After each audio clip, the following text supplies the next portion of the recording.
నమస్కారం, ఆంధ్రప్రభకు స్వాగతం. నేను తేజస్వి.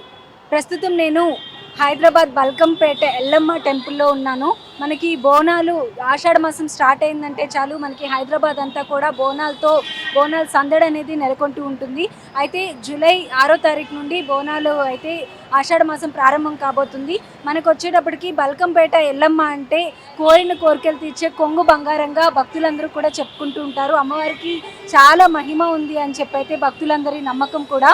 అయితే ఈ ఆలయానికి సంబంధించి ప్రతి సంవత్సరం కూడా ఆషాఢ మాసంలో వచ్చే మొదటి మంగళవారం రోజున అమ్మవారికి కళ్యాణ మహోత్సవం అనేది జరుగుతూ ఉంటుంది. ఆ తర్వాత రథోత్సవం జరుగుతూ ఉంటుంది. ఈ సంవత్సరం 2024 సంవత్సరంలో ఆషాఢ మాసం 9వ తారీఖున మంగళవారం, మొదటి మంగళవారం వచ్చింది.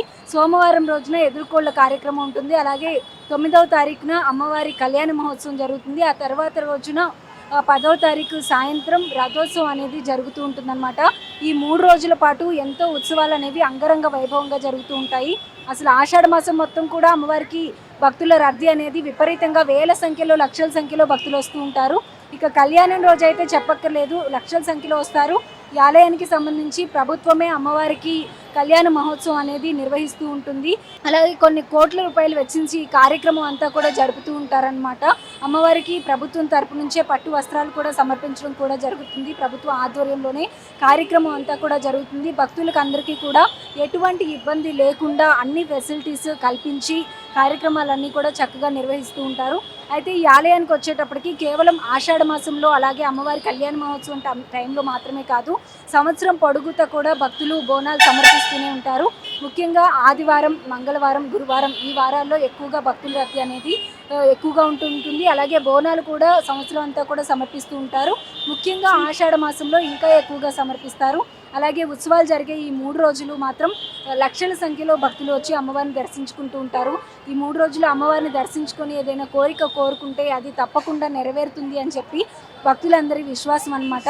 మనకు ఆషాఢ మాసంలో హైదరాబాద్లో ఉన్న చాలా ఆలయాలు, ఇటు బల్కంపేట ఎల్లమ్మ కానీ, ఉజ్జయిని మహంకాళి టెంపుల్ కానీ, గోల్కొండ అమ్మవారు కానీ, వీళ్ళందరికీ కూడా బోనాలు వరుసగా ఆదివారం జరుగుతూ ఉంటాయి. ఇక్కడ మాత్రం మంగళవారం రోజున కళ్యాణం జరిగి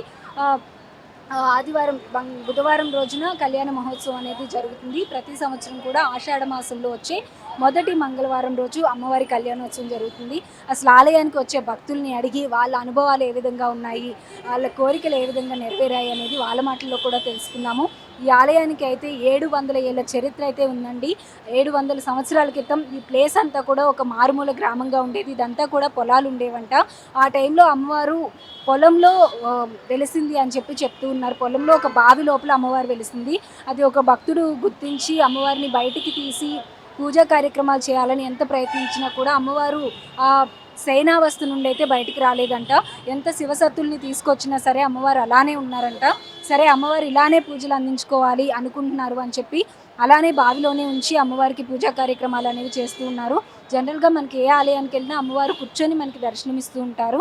కానీ ఈ ఆలయంలో మాత్రం ఇప్పటికీ కూడా బావిలోనే అమ్మవారు మనకి దర్శనమిస్తూ ఉన్నారు. అలాగే ముఖ్యంగా వచ్చేటప్పటికి ఆ బావి నుండి అమ్మవారి తల ఎటువైపు అయితే ఉంటుందో అటువైపు నుంచి నీరు ప్రవహిస్తూ ఉంటుంది.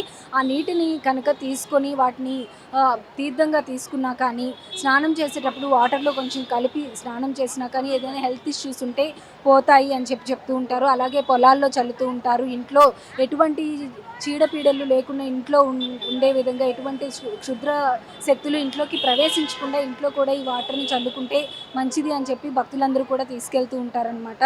సో ఈ ఆలయానికి అయితే మొత్తానికి చాలా ప్రతిష్ట ఉంది అనే చెప్పాలి. చాలా ప్రత్యేకత ఉంది. అలాగే అమ్మవారికి చాలా మహిమ ఉంది అని చెప్పి భక్తులందరూ విశ్వాసం.